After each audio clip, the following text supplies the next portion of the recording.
Hello, and thank you for listening to the Wheel Talk podcast. My name is Abby Mickey, and today we have a little snippet of an interview that I had with Esra Tromp. Esra is the new general manager of the women's EF Education-Cannondale team. She's worked with teams like Park Hotel Valkenburg and helped to start the Jumbo Visma team when they first kicked off. And so she knows quite a bit about starting a brand new team, and she got to do that again with EF Education-Cannondale.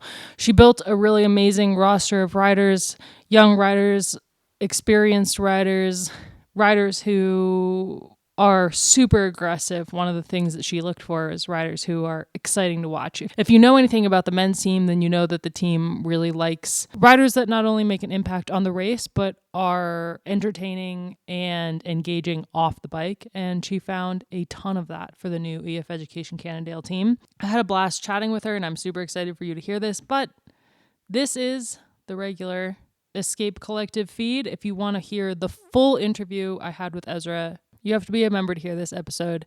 If you haven't signed up to become a member yet, well, our members are funding what we're doing. They're keeping the lights on for us. So we're giving them extra bonus content, and part of that is off-season interviews that I am conducting. I've got one coming up soon with Flirty Mackay as well.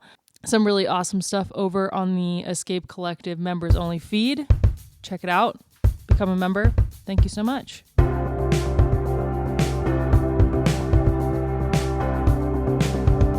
So when you build a team from scratch, because now you're in the process of building your second team from scratch with EF Education-Cannondale, what's kind of the first thing you do is look at the general idea of what the team is going to be? Or do you have riders in your head first? Or what's the very first step for you when you look at you have nothing and you need to build a women's team? Where do you start? I think it's really important to see what is the DNA of this team, the DNA of the organization, and what is the overall racing style and goals of the organization you are building a team in. Because in the end, that's the overall idea of the whole organization. And I think you can really fit riders and race program, etc., to that goal and to the philosophy of the team. So in the case of EF Education-Cannondale, I think it's a team that's really out there.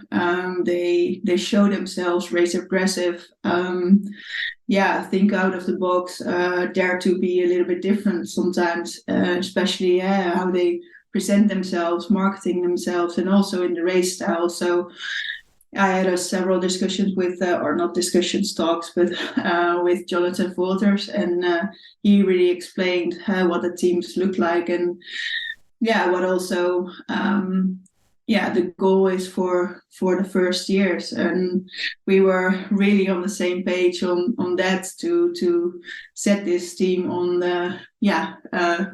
really show ourselves. And so I was immediately really happy with the overall idea and the philosophy of the team. And then immediately some riders came to my mind who has that aggressive race style and who have that character. I think Alison Jackson is a really good example there. That's a personality also without cycling kit on. If we can combine the race style, the aggressive tactics, and the combination, you need to see or fit riders to that as well. So I think that's where you start, and then you can see, okay, of course you have a budget, you have limitations, and in a lot of topics. So you need to see, okay, what is possible, but then you can think, hey, are there riders available at this moment who have that same style and philosophy. How was when you were first starting the Jumbo team, how was finding the the riders to support Voss, because it was a weird year where there wasn't a ton of like big names on the market. And so did you have to really kind of think outside the box to find the riders that you'd need to support her? Yeah, for sure. That's also something I really like to see. Okay, can we, think a little bit different and not go for the, maybe obvious riders in the team, or riders who already worked a long time with Marianne in this case, or I'm always a fan of finding talents and see if we can develop a rider. I think that's also the same for this year. You try to find a combination that is like talent, but also brings already some experience. Especially in the time with Jumbo-Visma, that was the balance I was searching for. You obviously have also to deal with riders that are available.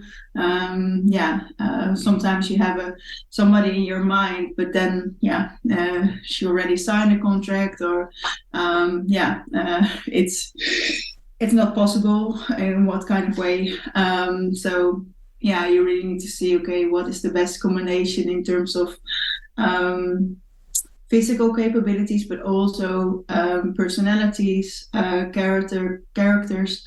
I really think it's important to build a team and have different kind of characters in the team, but all have the same vision and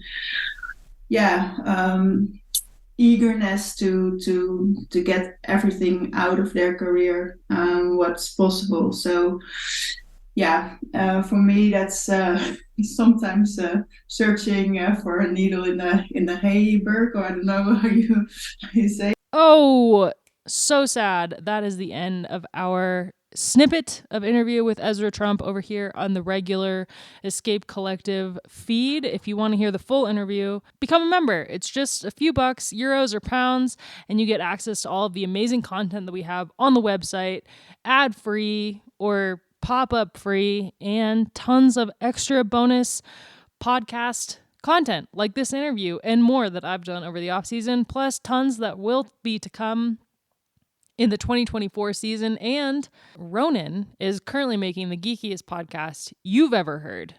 It's called Performance Process, and if you can understand what Ronan is saying, it's a lot of nerdery, and I highly recommend it. So check out the members only content from Escape Collective, especially the podcast side. Become a member. Thank you so much for listening to this 5-minute long mini pod.